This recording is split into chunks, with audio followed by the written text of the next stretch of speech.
Mayong buntag natong tanan. Sigurado ko nga familiar kay ta sa atong ebanghelyo karon. The famous miracle of the multiplication of fish and loaves. Sa atong pagpamalandong maigsuon, tuguti ako paghatag kaninyo og tulo ka prinsipyo binasi sa atong ebanghelyo karon nga ma-apply sa atong kinabuhi. Number 1, knowing, not judging. Ang mga tinunan ni judge sa mga tao nga kining mga tawhana way gidag pagkaon, kining mga tawhana gigutom, kining mga tawhana angay pa ulion. They try to judge the crowd. Dili lang ang crowd, above all ila pong gi-judge ang lugar. Kining lugara way mahatag nga pagkaon, kining lugara awaaw kayo, kinahanglan nga sila paulion. On the other hand, si Kristo wala mo judge sa mga tao. Wala niya tanawa nga ang mga tao problema. Wala niya tanawa nga ang lugar problema. Hinuon nangutana siya unsa may naa ninyo, unsa may mahatag ninyo. Knowing, not judging. Sa atong kinabuhi maigsuon, usahay we work on biases. Nagani pangan, kibaw na ta, kinsa na siya. Wa pagay ta nag-ila-ila. Usahay maguna ang atong hunahuna kaysa atong pagpangutana. Importante kaayo nga sa atong pagsaulog karon sa atong archdiocese nga kinahanglan kita mahimong simbahan nga kamao maminaw. Ug ang pagpaminaw naglangkob og pagpangutana. Usahay ka ng tao tungod sa iyang pride dili mangutana. Usahay ang tao nagtuo kamao siya sa tanan dili mangutana. Nindot nga ang pagpangutana is a sign of humility. Ang pagpangutana is a sign that we are interested. So mao na ang unang punto sa atong ebanghelyo karon.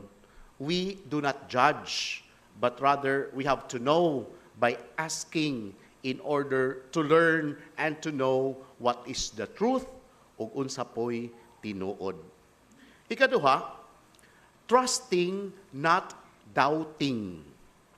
Sa atong unang pagbasa, gipahinumduman kita ni Propeta Isaias nga ayaw kahadlok.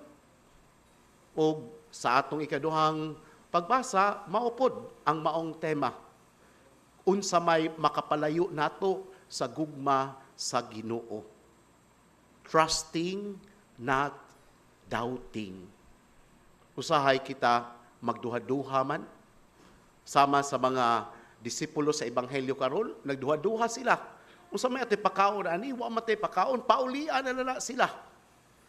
Usahay di ta mo tan-aw nga kita mismo do na datay gasa, nga kita mismo gigasahan di ay sa Dios ug ang atong gasa pwede di ay nato ipaambit ngadto sa uban.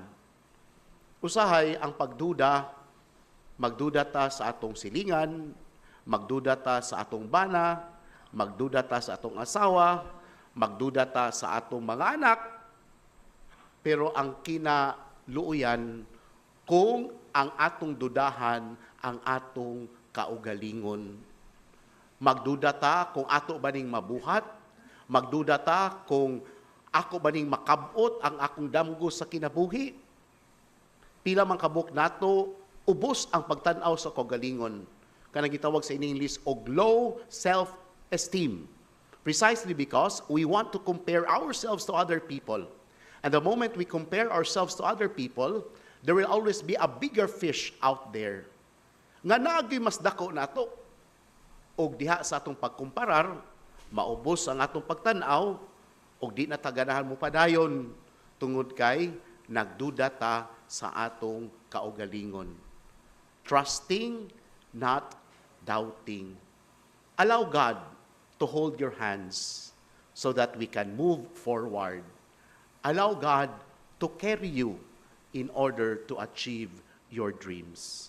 Ikatulo, blessing, not fearing. Diya sa atong unang pagbasa, ang mga katawhan nahadlok because of persecution. Diya sa atong ebanghelyo, maupod. Di pa uli sa mga disipulo, kay nahadlok sila magunsa maning mga tao dinhi perting daghanaan ni nila unsa may atong ipakaon. Maigsoon, unsa may atong mga kahadlok karon? Daghan kay tag mga kahangawa sa kinabuhi. Ang mga estudyante nahadlok sa umaabot nga exam. Ang ginikanan nahadlok kung ila bang mapaeskwela ang ilang anak. Ang nagtrabaho nahadlok tungod kay daghan kay mga demand sa ilang trabaho. Ang mga senior citizen nahadlok kay basig makaabot pa ba sila sunod tuig. Daghan tagahadlok. But I tell you, many fears are just created by the mind without foundation in reality. Usahay, maguna-una atong kahadlok nga wa pagani nahitabo. Daghang mga kahadlok hinimo ra sa atong imagination. Daghang atong mga kahadlok nagbunga na tungod kay wa tay gibuhat, nagsige tag imagine, mao nang di nataganahan mo padayon. Remember, many fears are just created by the mind without foundation in reality. Suway og buhat basig wala di ay. Apan ang uban pod nahadlok tungod kay nakasinati na sila og kasakit. And they fear to try again. Some people fear because they tried to how it feels to fail in life. Ang uban mahadlok kay wa ta kay bawog unsay mahitabo. Ang uban mahadlok tungod kay nitagam na sa ilang kasinatian. Apan maigsuon ang atong salmo responsorio nagpahinumdum kanato nga ang Ginoo is a God who supplies, a God of generosity. Dili siya mo kawang sa iyang paghigugma kanato. Mao na importante kayo that we entrust everything to the Lord. Ang atong pag-ampo, mayngon ta, Lord, nahadlok ko, pero sige lang, naamang ka. Kana bitawng pinulungan sa Binisaya, nindot kay ng bahala na. Kanang bahala na, duha na ka reason.